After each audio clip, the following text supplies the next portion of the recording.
Welcome to the Lean Blog Podcast. Visit our website at www.leanblog.org. Now, here's your host, Mark Graban.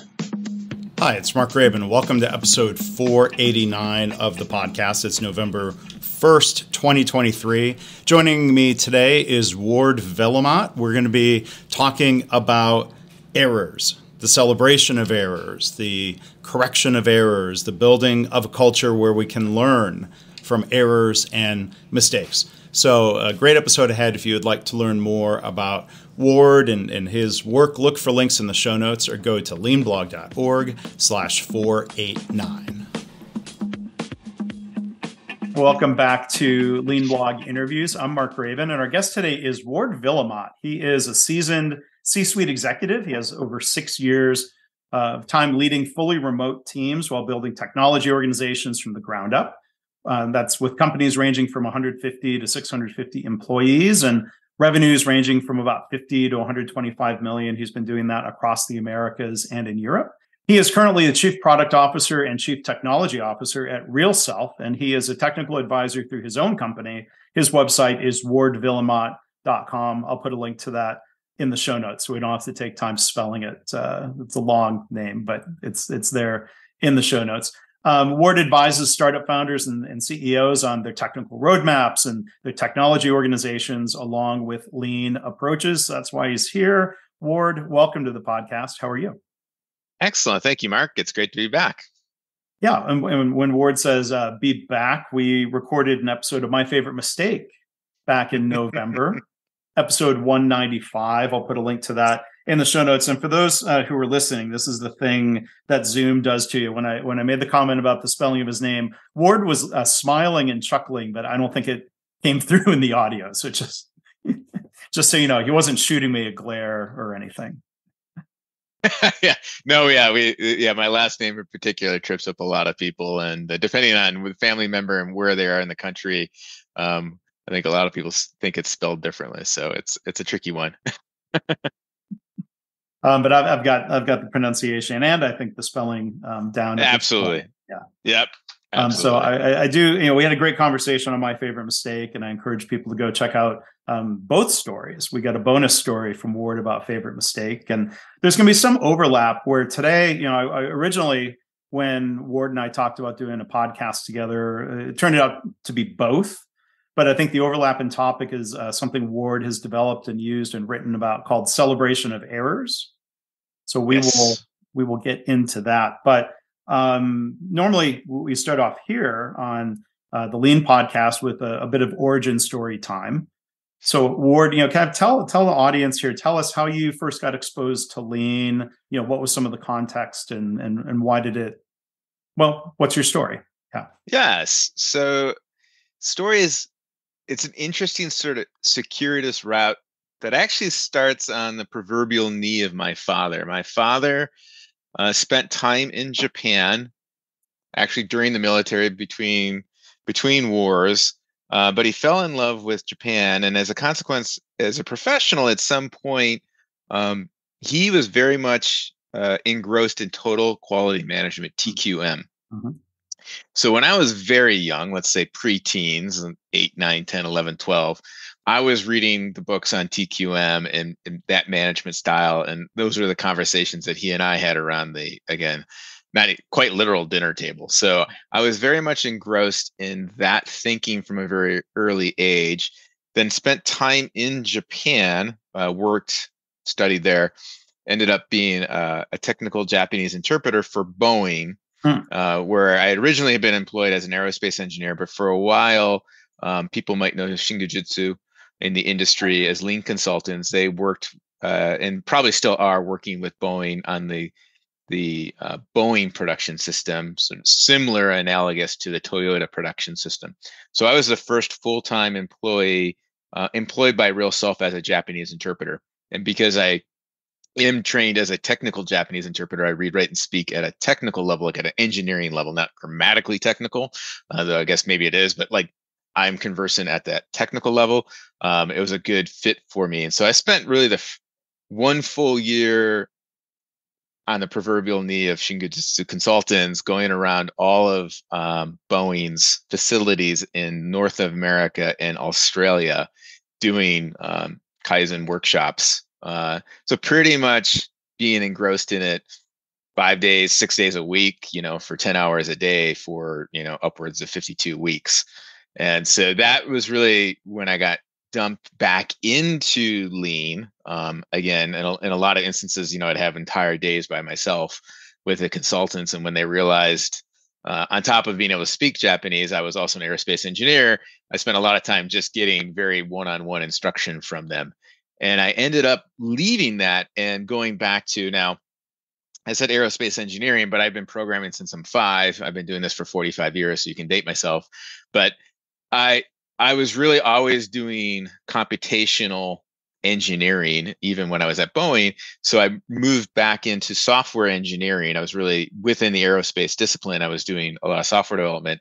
And so I really got engrossed into agile development, which I would argue is really just an offshoot of lean. And I was getting into it in the early 2000s, right around the time Agile Manifesto came out, which I wouldn't say I was one of the original signers, but I was one of the very early signers of that, and ended up introducing Agile methodology to the Boeing Commercial Aviation, or BCA, division at the time. And at that time, there was really no one doing anything Agile. It was very waterfall, very well planned, and sort of taking a different approach to software development, as an example. So I ended up, as a consequence, introducing those concepts to BCA, starting a team, building a product, and eventually realized I really wanted to go even further in it and be more with what I would argue is my tribe of folks, which is much more incremental, iterative approach, and sort of learn as you go and embrace your ignorance and be open to making mistakes, using the mistakes as your vehicle for learning. And so I left Boeing and went to Amazon, and helped the then startup that we know as Amazon Fresh. I think most people know of Amazon Fresh now nationally, but for a long time we were just a small pilot program, about 40 of us who didn't know better. And so that's where I sort of continue to cut my teeth and continue to sort of advocate for lean. So that's sort of my origin story. And then since then, it's been a long sort of career of being very much in what we call 0 to 1 space. So in tech space, we talk about 0 to 1, which is starting from nothing to getting to an initial product. And so I've spent most of my career, whether it was at Amazon or even Xbox, you could argue Xbox One was a 0 to 1, to working at the Azure Incubation Group with Techstars, which is an incubator group, similar to Y Combinator. Some people are probably familiar with Y Combinator, to, creating, greenfield products for large, big and small companies, including now at, much smaller companies. So, yeah. Well, thank you for that. Maybe we can go back a couple follow-up questions, to the origin story. So there's similarities where I first got exposed to Deming and his books because of my dad, who was working at General Motors as an engineer, and went to one of the famed 4-day Deming workshops. So I was going to ask you, was your dad also Boeing or Aerospace, or what?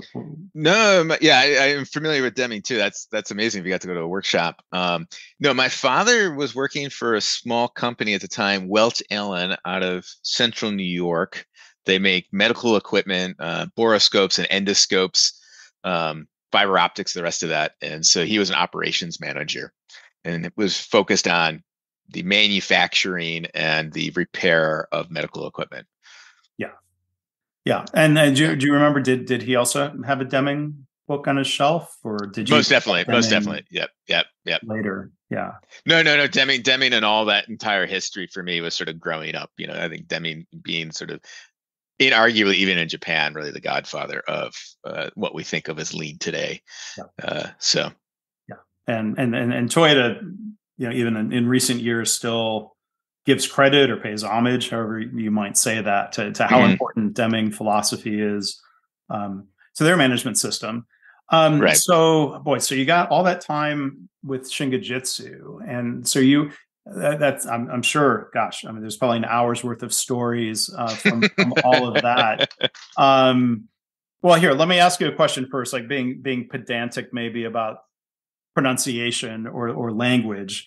I don't claim that. I'm sure there's some of these Japanese lean words that I mispronounce. Is there is there one in particular that's like nails on the chalkboard to you? If you could give us friendly advice of like stop mispronouncing, is there one that comes to mind? Maybe. No, no, I mean, it gets into the pedanticness of like andon versus andon. It's that's probably the only one. It's not chalk. That's one. To me, it doesn't bother me because I as an interpreter, just recognizing like, hey, there's dialect, and that's how people pronounce it. And for people in the conversation, everyone gets it. That's the only one I can think of that sort of stands out as people. And then Kanban is one that sort of, that's a little bit more, because a lot of people say Kanban. For me, it's Kanban, and so Kanban to me it sounds very different, and that one is a little harder for me to like make that intuitive leap to, oh, that's what they're talking about. Like that's probably it's not like fingers on the chalkboard, but I sometimes just have to slow down and go, oh, they mean, like in my head, I'll sort of self-correct and go, okay, that's what they're talking about, because it doesn't immediately translate for me for whatever reason. Yeah. So I think that's sort of a Northeastern thing when I hear Kanban. Yeah.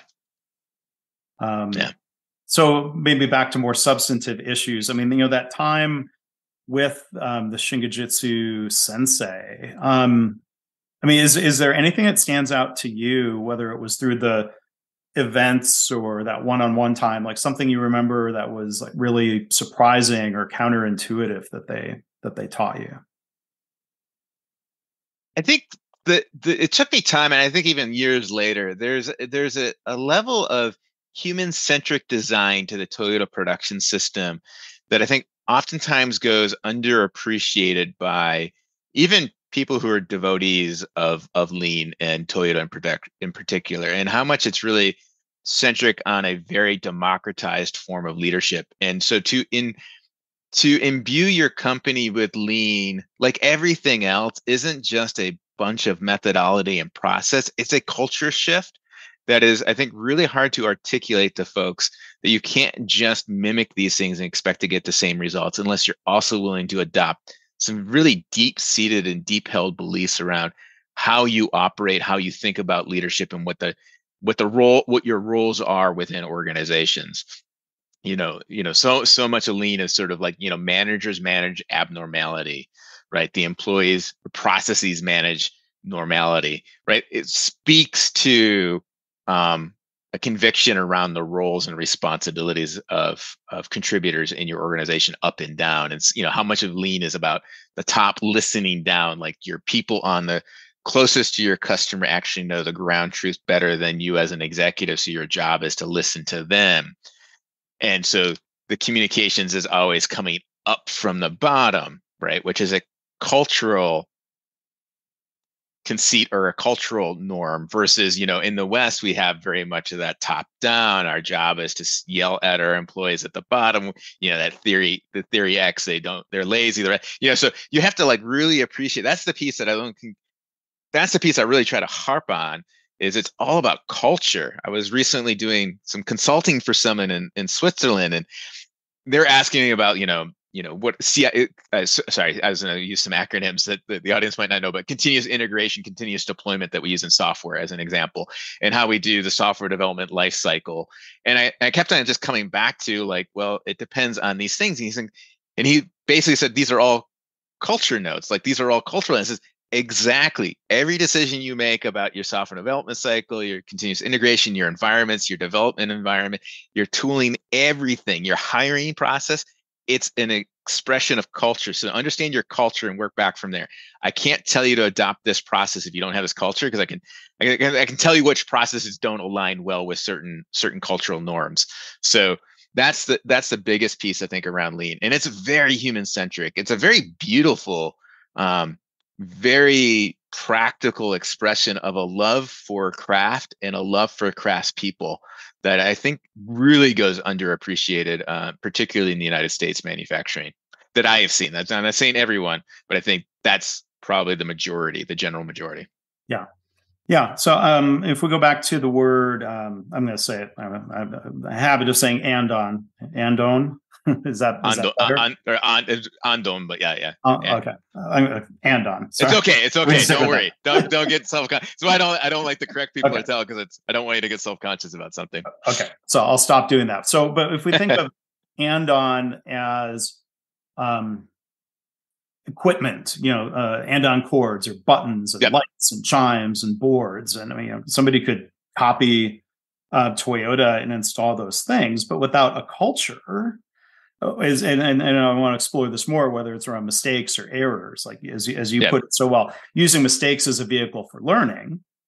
If the culture is the yelling, blaming, punishment model, it's very predictable that people won't pull the andon cord. Yeah. Right. So, and absolutely, got to have that. That seems like one of those really important cultural elements that you have to have. It's the same thing with, you hear more often, you get what you measure. Right, you've heard that probably. We've all heard that phrase, and we know in whether it's lean or not, but lean is very much like appreciates this. It's same thing as how you behave or how you react. You also get, right. That also informs the response. So what you measure, how you behave, will inform how the people around you will interact with that. So that inciting incident, right, that andon and how you behave to it will then follow through on subsequent interactions. And what you're trying to do, to your point, is to normalize the right behavior, right? We don't want people to hide it. I mean, that's the entire point of shining a light on it. That's what the andon is like that lantern, that beacon to say, here I am. You don't want people to, I know people listening can't see, I just put my hands in front of my eyes, but don't want to hide from it. You want everyone to stop and look at it and go, oh, here I am, here you are. Let me go, let's go and race to that and figure that out. And so that's the behavior you want to encourage. So you got to really appreciate, you got to make sure, which gets deeper into something that we talked about in the previous podcast, but I think is actually, again, because everything you do is a note to the cultural norms you want. I talk a lot about, in my space, psychological safety. And how do you get people to step into psychological safety, which is fundamental to, I would argue, any process, any framework, but specifically to lean, is fundamental to lean is psychological safety. Yes. Because you're trying to enculturate the norms around, it's okay to make a mistake, because the mistake is a doorway into learning, and learning is where innovation and improvements happen. So, and again, that's your ignorance, right? That's why I always say I'm comfortable with my ignorance, because I understand my ignorance is where opportunity exists, whether it's in a form of improvement or in a form of innovation. So yeah, I mean, lean is all about that. It's all about heart. That's what I love about lean. And I know I'll probably say something somewhat incendiary to some of the audience. It's why I'm not a huge fan of Six Sigma, or I see Six Sigma as a tool, because I think Six Sigma to me can sometimes be, and I'm ignorant, so I'm from the outside. It's one of the reasons why I haven't pursued Six Sigma, because I do have this opinion, but it tends to cleave itself. It's seen as more of a quantitative analysis and reduces a very human element of any system, production, manufacturing, otherwise, into a bunch of numbers. And I think it misses the deeper philosophical notes in lean. Now that's me. Obviously, I tend to lean towards things that really resonate with me. And I'm a very quant person. I come from applied mathematics and, computational fluid dynamics. So I love quant. I just don't like to apply it the way I have seen Six Sigma applied. So again, for people who are listening, if you want to talk about that offline, you know how to reach me, wardvuillemot.com. I'd love to have that conversation. But again, I'm not trying to throw the baby out with the bathwater with Six Sigma. I think it has its place, but I think I see that more as a tool, not a philosophy. Whereas I think lean is more, as much a philosophy, if not more so, than a tool set and a framework of thinking. Yeah. I mean, you're not going to get an argument from me on that. I agree. That's my experience when I was in manufacturing of, kind of seeing lean and Six Sigma coexist. But you're right. Six Sigma, I would summarize, quantitative focus, project oriented, a handful of experts being tasked with improvement, as opposed to involving everybody in Kaizen. So that again, are there Six Sigma organizations that engage everybody in improvement? Probably, but I think it's hard. I think it's easier to describe a quote unquote lean culture than it would be to describe a quote unquote Six Sigma culture. Are people describing Exactly. GE of the Jack Welch days, which is a very different environment than the last 4 years under Larry Culp's leadership as CEO? They really are working on a lean culture. Right. But like you said, I mean, I wrote a book about statistical process control. I mean, there's nothing wrong with statistical methods, but I think you can use them in the context of, I would prefer this lean culture that has psychological safety. Like, I think it's implicit. Toyota actually, in the book Toyota Culture, it's kind of secondhand, directly references psychological safety. But I think you can see it implicit, even if it's not explicitly discussed. The psychological safety to pull the andon cord, to address the real reality, to run an experiment, like that all does require a high level of safety. Where, like you said, it's fundamental lean. When companies try to copy lean methods without that foundation of psychological safety, like I just wouldn't believe a hypothesis that said lean was going to be effective here.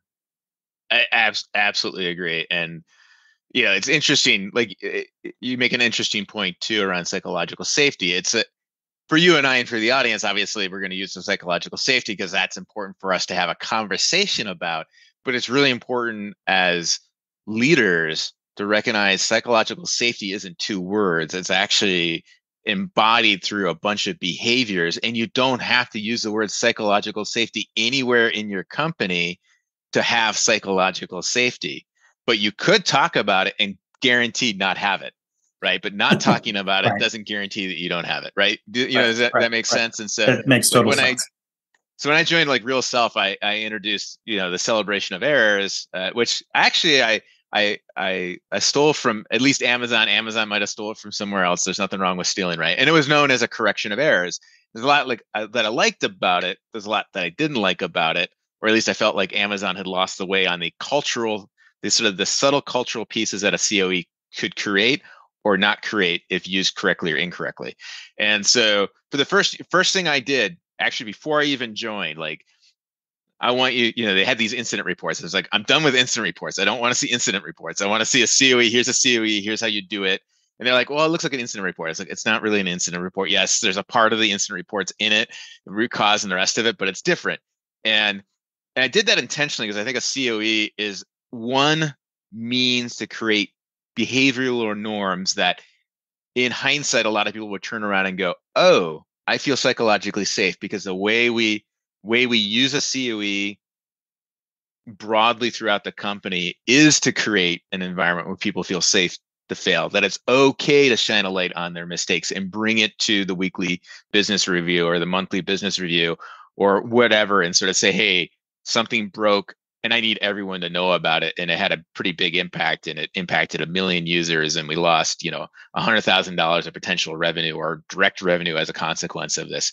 And no one is getting yelled for that, right? You don't talk about psychologically for the first year, but it's you turn around and people start talking about, we have a lot of psychological safety at this company. And again, that's when you sort of know you at least have the seed of psychological safety planted and growing. But if I had just come into the company as an executive and say, we're going to do psychological safety and you're going to feel psychologically safe, aren't you? Like they're just nod their heads and say, sure, whatever I need to make you shut up and go away. And so I think that's an important note. Yeah. Yeah. I mean, a lot of this seems to come back to mindset and tone, where the phrase incident report could be like fairly neutral. I think the way Toyota people use the word problem, like, okay, there is a problem. Mm-hmm. Okay, that's a noun. It's a fact. It exists. Let's deal with it. Yeah. Where in some companies, my gosh, like even in trying to get started with continuous improvement, some people really tense up and say, can we use any word other than problem? Like, well, the problem defect. Yeah, you get into this like 1984 Orwellian world of like, let's just. I remember at Boeing, I introduced a tool called Bugzilla, and I started talking about defects and like, some of the terminology like defect injection. And I remember one of my peer engineers got really upset with me and took me to task. And he's like, I don't make mistakes. It's not a defect. It was all around like it wasn't a rational conversation. And I'm autistic, so at that point in my life, I didn't know how to have the emotional conversation that I needed to have with the individual. I was coming from the sort of, to your point, like, the word is defect. We can call it a bug. We can call it a lot of things, but it is what it is. I can't like sugarcoat and sort of say, hey, I'm not saying you're a defect. I'm not saying your behavior is a defect, but as a consequence of decisions you made, it did create a defect. And we're just here to, like, I didn't know how to have that in a way that would bring them along for the journey. But yeah, it's amazing. So that's another piece of it, is like learning how to help people through that. And that's sort of the joke. Like, one of my titles is CTO, Chief Technology Officer, but the joke is it's Chief Therapy Officer. And I say that with all love, because we all need some therapy. We all need some love. And so much of my job, especially as an executive at a company, is to go around and help people feel safe stepping into themselves, right? It's okay to be a work in progress, and for your work to itself be a work in progress. And that's an interest, but it's an interesting piece. Like, you have to really, I think, address those kinds of cultural norms where it's, oh, let's talk about the mistakes in a way that isn't about you, right? Like, Lean's always like, it's not the process, it's not the people, but it's the process that made the mistake. Focus on the process, right? In some ways, it's sort of saying humans, and I always tell my folks, like, I know you didn't mean to make a mistake. Like, yes, I'm sure I can go out into the world and find employees who intentionally do things that's nefarious, that's malicious, Right. That's fireable, right? That's a different conversation. That's sabotage. That's sabotage. Yeah, I think you've used that word before. That's sabotage. We're not talking about sabotage. If we were, I would have security and it would be a very quick conversation and I wouldn't talk to you again. We're not talking about sabotage here. I know you didn't mean to do that, but somehow our process, somehow our tooling, somehow our communications led to you being coincident with a defect. How do we improve the processes such that that doesn't happen again? And so they sort of take the human out of the conversation and put it back on the process. I think is a really smart, like, very savvy way for people to sort of like to de-weaponize what is oftentimes a very, especially in the beginning, where people, we're in a world where we're supposed to be experts and always know the answers. And I think especially for highly educated folks, it can be really hard in the beginning to sort of say, hey, I made a mistake, because you're sort of like, I am paid not to make mistakes. Am I going to lose my job over this? And which I can get the mindset, but you have to teach people to think differently, feel differently. Yeah. Well, and it's about that leader response. And I think when you're spot on when you talk about actions that help build that feeling of psychological safety. Tim Clark, who I've learned a lot from and is really influential on me, describes the need for leaders to model vulnerable acts, like saying, yep. I was wrong, I don't know, I made a mistake, or that leaders have to lead. And then when people try to follow, you have to reward. So you model and reward those acts. So if people have their scars and wounds of like, I can't admit a mistake because I might, God, I'm going to get punished. Like, you can't just snap your fingers and say, hey, it's safe now, don't feel that way. You have to bring them through it. And I think when leaders can be honest and admit mistakes, that's sort of demonstrating what you're hoping others would do. And then when they try, gosh, you better reward them for it, which is, that word reward is similar to celebrate. Mm-hmm. And it's common. It is. Yeah. To celebrate, to reward, to acknowledge, even to honor, to have grace. Mm-hmm. I didn't really appreciate until I think I was in these positions as sort of like senior executives at companies, is how important culture and organizational behavior really is modeled from the top. Yeah. It's important to have advocates throughout your organization, but if the top leadership is playing only lip service to it, it will never ever get adopted. I've seen this over and over and over again. The best behaviors and the worst behaviors always get mimicked, and they get mimicked from the top. Everyone takes their note from the top. So that is the most important change agent at a company, and it's the one that requires the most vulnerability, the most openness to make mistakes, to own them. And I completely agree that it's super, super important for all of us. And I try to teach all my leaders, like, be vulnerable. You're going to make mistakes. You're going to have a bad day. Sometimes I go into a meeting, I've gotten a lot better about it, but it's sort of like, hey, I'm a little tired today. I might be a little grumpy. If I snip at you, I apologize. Or if in the middle I sort of lose my proverbial stuff in a meeting, which doesn't happen a lot, but let's say once a year, I'm just having a really bad day. I'll just pause and go, wow, I really lost it there, didn't I? I'm really sorry, and if I can, I go, I'll sort of go back to what I'm really, here's what I'm really trying to communicate. Yes, I'm upset. I need to think about this some more. Let's take 24 hours. I need an hour. Sometimes I can, but it's recovery from that, and really ask for grace from others and just say, it's okay to be human. I think that's the piece that I dislike. I was going to use the word hate. I'll probably say hate around a certain cultural norm or professional norm that we have. Is somehow, this is me, this is my values. So not everyone will share this, but because I'm autistic, I find it very hard to ape mannerisms that aren't genuine to me or authentic to me. So I cannot communicate in a way that isn't true to me.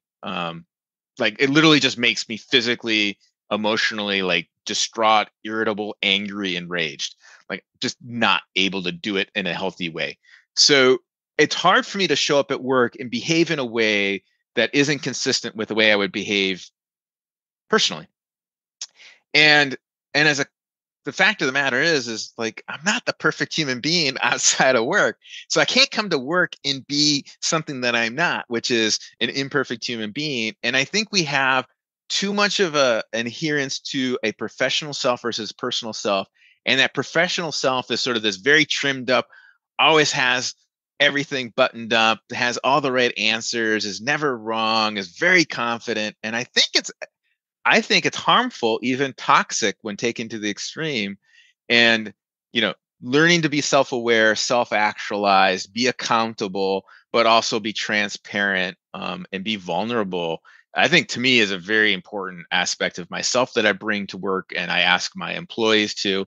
And that's me. Again, there might be other leaders with other companies and people will be like, I don't want to be around Ward, but like, just from my view, from the outside, when I see those kinds of folks behaving that way, there's a part of me that sort of breaks and wants to give them a hug and just say, you can be you. Like, you don't have to pretend to be something you're not. It's okay. I'm not judging you here. And that's the other piece, right? That's another key word. We talked about, celebrate, but non-judgmental, right? It's psychological safety is about honoring the truth, not judging the truth, like just respecting it for what it is. And it always be what can we do going forward perspective. It's very sort of practical, right? It's not like, you don't get into the shoulds.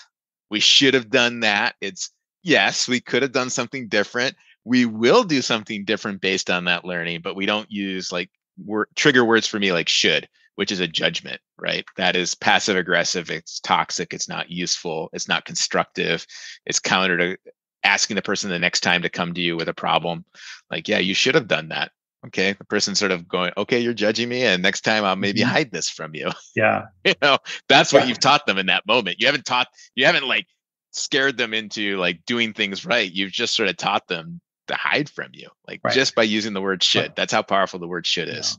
And what kind of stress or anxiety or other ill effects does that lead to? Like, you'd see that being really harmful. You talk about being your authentic self. I'll go back to Tim Clark again in his 4 stages of psychological safety framework. Stage 1 is really all around inclusion. Do you feel accepted? Do you feel respected? I love he uses this phrase. Is it inexpensive to be yourself?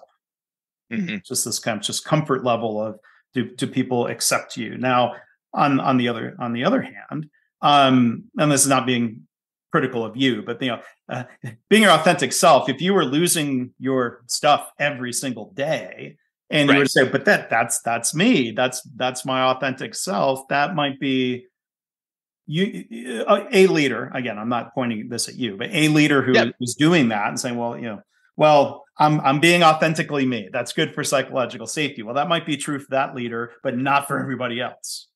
No, I mean, it's no, I agree with you. And I think this is a really important point. It almost goes back to you get what you measure, right? Like almost every metric that you have, you always have to have two metrics minimally to counterpose each other. So like in the definition of being authentic, it needs to optimize for everyone being authentic, not just one individual. It's a bit like nonviolent communications talks about. Like nonviolent, interesting thing, let's take a side on nonviolent communications. One, misnomer, it doesn't mean that you don't get to yell. Like, so me having a bad day and raising my voice isn't necessarily violent communications if the person on the other side is heart-centered and still feels like they can be their authentic self.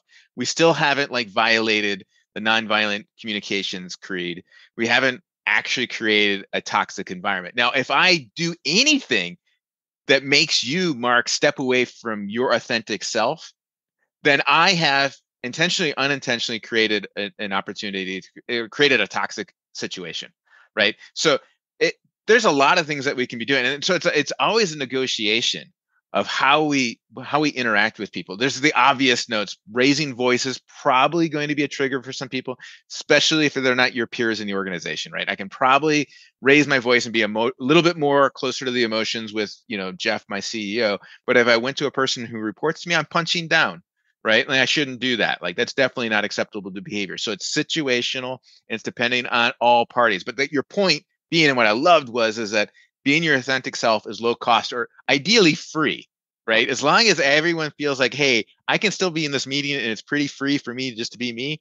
If you need to yell, that's fine. But if the person feels like they have to close up, then whatever my behavior was violates that sort of implicit agreement that we're all trying to be all of ourselves, be authentic. So that's the piece. And that's a piece where you can still say, hey, I was being authentic, but that's where I maybe need to learn how to grow to allow more people around me to also be simultaneously authentic. And as a leader, it's entirely on you to go figure that out. Yeah. And that's hard work, right? Like we're all works in progress. So right, that's true, myself included, especially. So, but one thing I'll celebrate though, with your story, Ward, of occasionally, getting upset, and you have the awareness to call it out, to apologize, and it sounds implicit, but giving permission seems like it would be helpful to give others permission to call you out on it. Absolutely. Say, hey, if I'm getting upset and like, hey, it's safe to say, hey, calm down, or telling someone to not be upset sometimes only makes them more upset. But to call out to a leader in a lot of organizations, that would be an extremely unsafe thing to do. Yeah, I think that's important. I think you and I talked about the framework around psychological safety and the stages of psychological safety, which I think you're sort of alluding to, and I completely agree with, and I really like that framework. Unfortunately, I can't call it out direct. I know you could, no, it's okay. But maybe we could explore that. But it's there's a maturity model you can apply to psychological safety, and I think leaders need to recognize, hey, everyone needs to feel psychological safety, and that includes being able to give critique. Like I need to feel free to give critique or insight or observation to my folks, but they conversely need to be able to feel equally free to come to me and hold me accountable and say, hey, you missed the mark here and there. It could be behavioral, it could be decision making, it could be, because we're trying to optimize for learning here. We're not trying to optimize necessarily for the leaders to feel good about themselves, right? And that's, I think, the piece about like it's deep work. This is hard work. And I think that's why a lot of people don't do it, because it really requires a degree of self-awareness and a self-actualization at every level, in every employee. And it takes a lot of work. And I understand why people resort to shortcuts and get a very sort of annuity, what I would say annuity based, very short term. I'm going to squeeze value out of Mark. You're probably going to leave me in 2 years, but I don't care because I'm just going to you're going to leave or I'm going to fire you and I'm going to just replace you. And honestly, that was the considered approach and opinion of Amazon when I was there. It was squeeze, get the juice. If you could continue to give juice after 2 or 3 years, great. If not, there's always more. There's more oranges and fruits, and that was a philosophical decision. It was whether I agree with it or disagree with it, it was very advantageous to them for a while, right? Because they were very much sort of cost and they were trying to get the most value. Now, if you take a different view, which I do, which is the annuity based, I'm going to be with you, Mark, for the rest of our lives, right? And as long as you want to be with me, I always tell my folks, even if you're leaving the company, you're still with me. If you ever need me, anytime in the future, come to me. I will open doors for you. I will make references for you. I will sit and talk to you about anything. Like you and I'm taking a lifelong commitment the moment you and I work with each other. So I take the very, very, very lifelong view with every person I have an interaction with. I think that's the right view. But again, it takes more energy from me. It'd probably be easier for me to just walk into rooms and pound a table and say, gosh darn it, why isn't it done? Probably wouldn't use those words if I was slamming the table, you know what I mean? But we'll try to keep it PG here. It would be easier in some ways. I could be selfish and just sort of say, I'm going to maximize the cost to me, or I'm going to minimize the cost to me and maximize the outputs for me. And I'm just going to squeeze everyone around me. And I get why people do it. I don't agree with it, but it is a considered opinion, and it isn't from weak people. Sometimes it's from very strong people who are just very, very practical and sort of feel like they don't want to own that portion of the relationship with you, and they're just not going to operate that way. And I always tell people is you can self-select in just as easily as you can self-select out.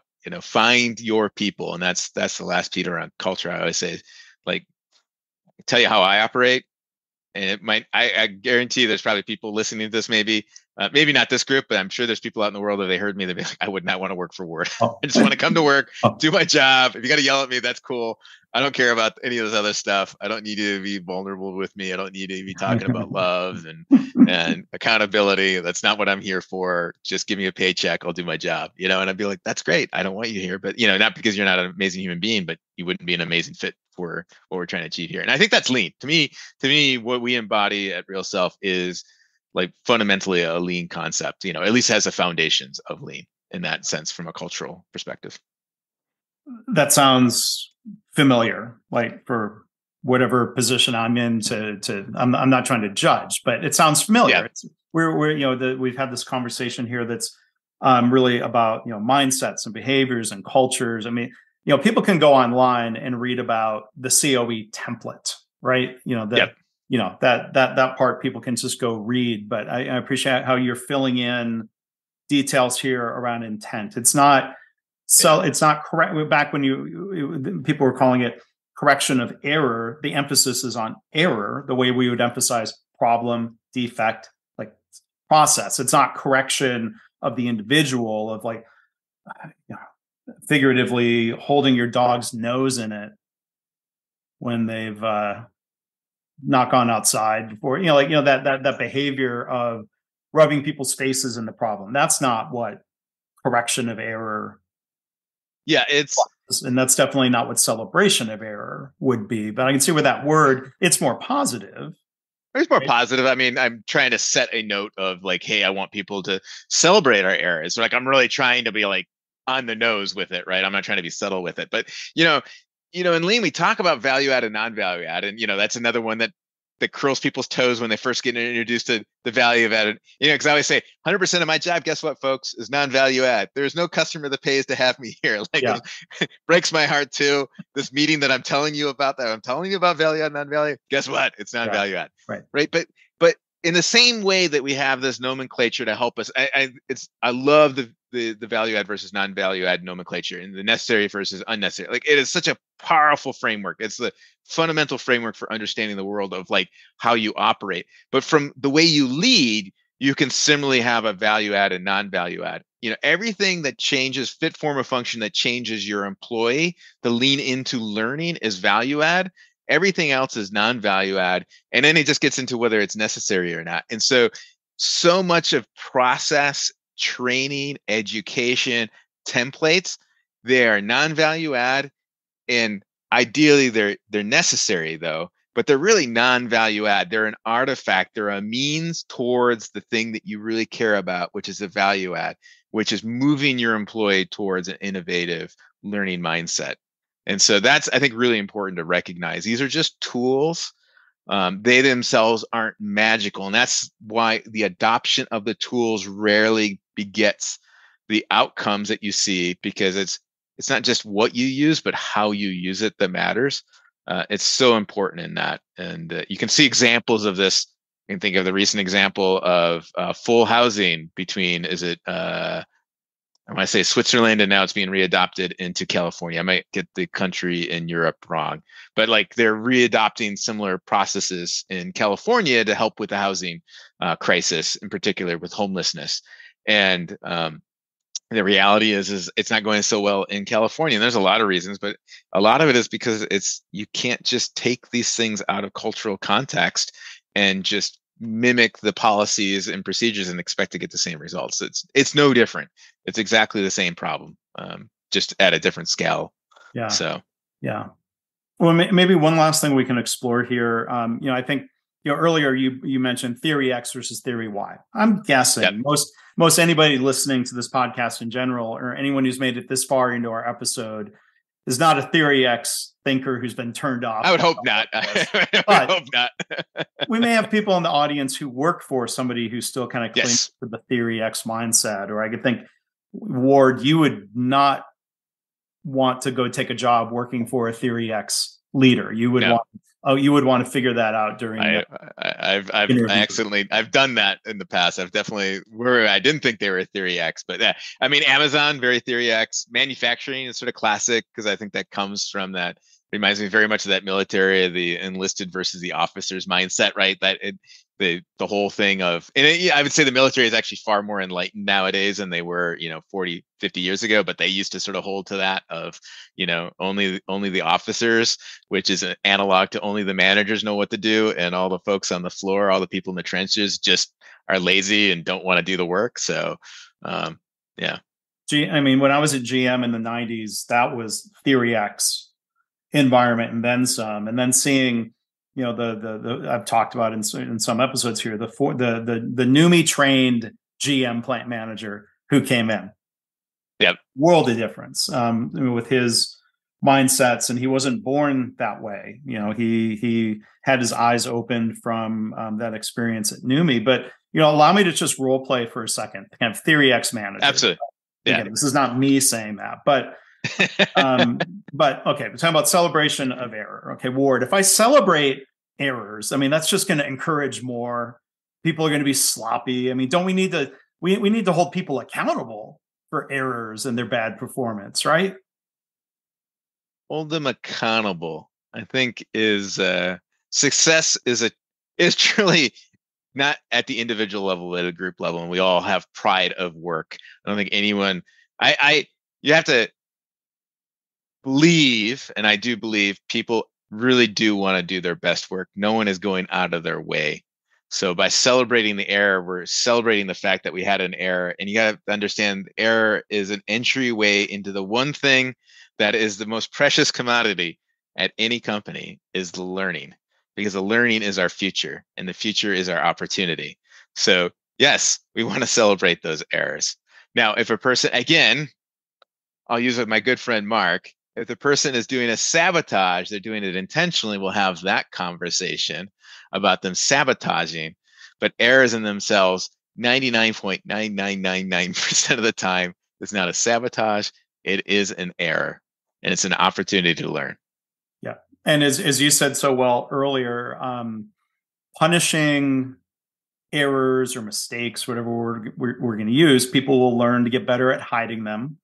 Get better at hiding them. It's this, gosh, I mean, if people think punishing mistakes or the threat or fear of punishment actually reduces mistakes, I don't think they've been anywhere in the real world if they really still hold to that belief, if they've been shielded from the impact of their punishment. Because like you said, we're in agreement here. When we have learning, when we celebrate the mistake, we can have learning, process improvement, mistake proofing. Like it's the non-punitive path that actually, if you were really actually trying to reduce errors, the non-punitive path, I think logically is superior. But again, we're complicated people, humanity. The logical thing doesn't. Yeah. Right. Yeah, I always just think about I think we've talked about this before, but I think about the matrix of I know versus I don't know. I call it the fate or destiny, right? So quick definition for the audience, my definition. So the way I use these words. So fate is, I'm not saying these things really exist, but let's just assume you had a fate versus a destiny. A fate is someone other than yourself, three sisters sitting on spindles have decreed what your life is going to be. That's your fate, right? You're sort of a passive participant in this vehicle called life, and it's just going to be what it's be. It doesn't really matter. Free will, throw it out the window, right? That's fate. Destiny is the opposite. It's you stepping in and sort of saying, taking control of that same vehicle and saying, I am going to go here or I'm going to go there. And you have all free will, right? So fate and destiny. And then what decides between those two things? In my world, I sort of think about what do I know and what I don't know. And you can break that into a little matrix. You can sort of say, I know what I know, which is things that we're talking about right now, right? We've gone and picked up books or talked to other, engaging folks. I know what I don't know. That's the stuff I didn't have that conversation with so-and-so. So I don't know about, macroeconomics or what have you. And, it's, I don't know, I know. That's normally the stuff that, as you and I, Mark, I know we're a little older, with stuff we've forgotten, right? Like we've learned, but we've forgotten. It's been 20 years, but oh my gosh, yeah, it's in there. It's, it's built in. It's like Prego, it's in there. And then I don't know what I don't know.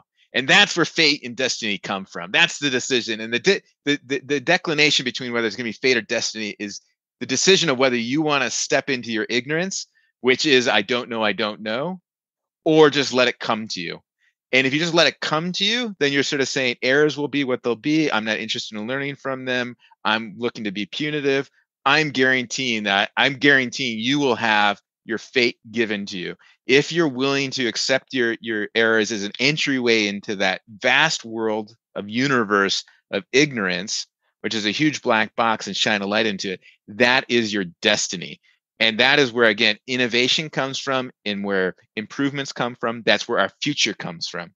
So you can decide to be passive and be punitive and sit there and have your fate given to you, or you can be active and open, engaged, and step into and make it your destiny. But that is psychological safety. That's what you're trying to get your employees to, is just say, I don't know most of the time, especially if you're in the innovative.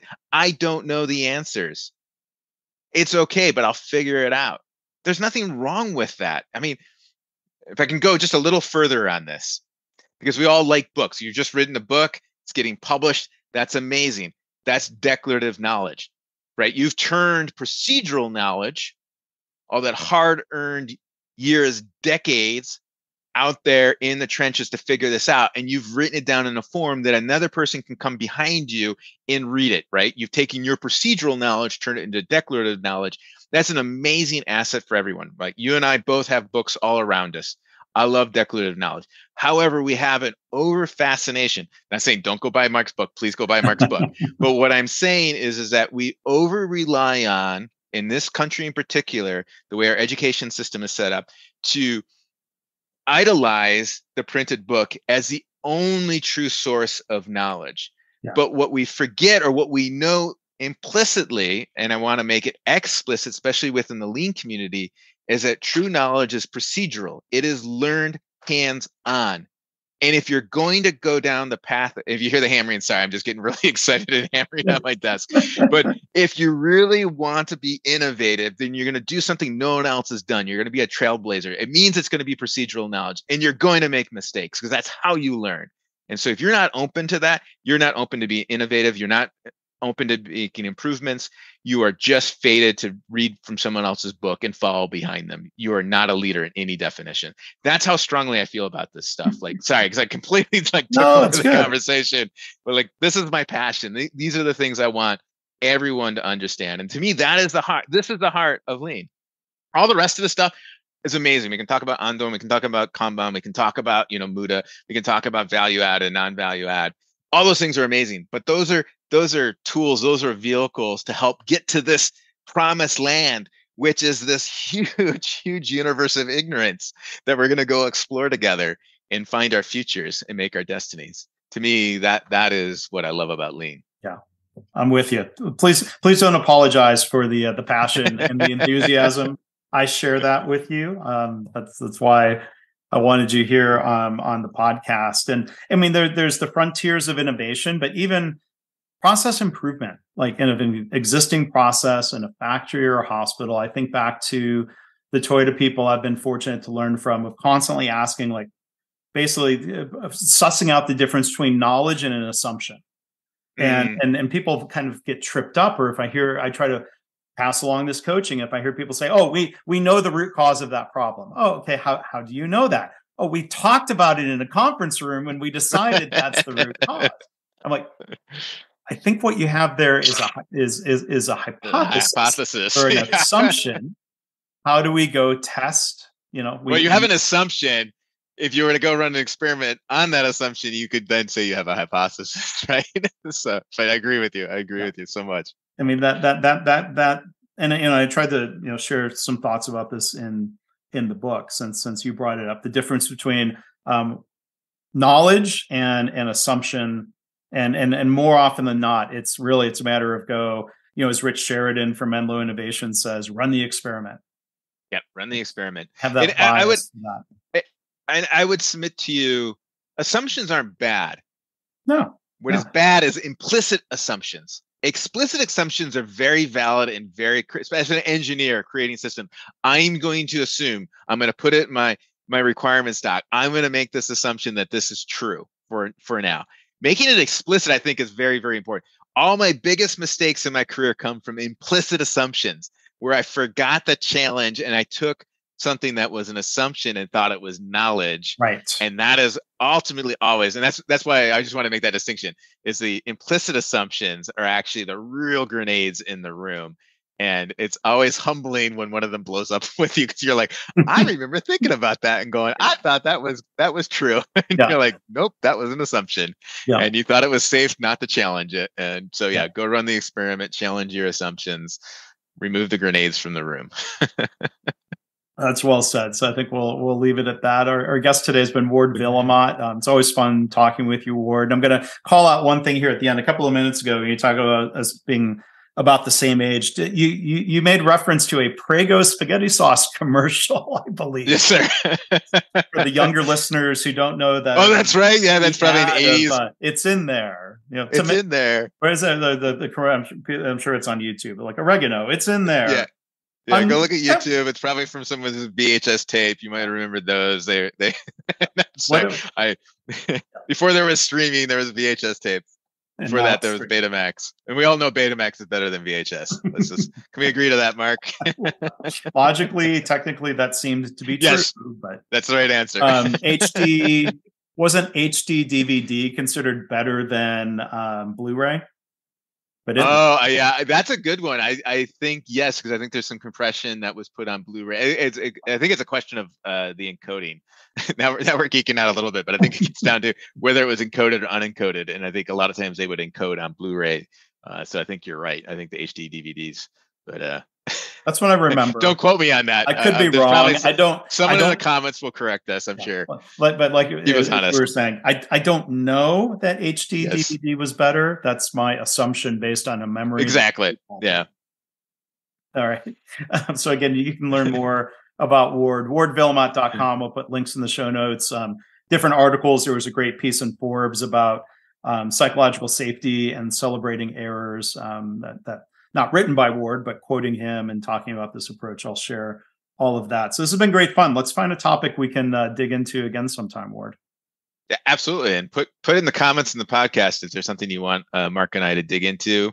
I'd love to hear from folks. And do not hesitate to reach out to me. You have the website, Ward Vuillemot. It's in the show notes. You can reach out to me at any time at ward@wardvuillemot.com. Happy to talk to anyone.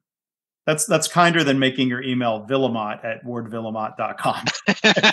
You might get less spam if you did it that way. I don't know. That's an assumption. All right. Well, thanks again, Ward.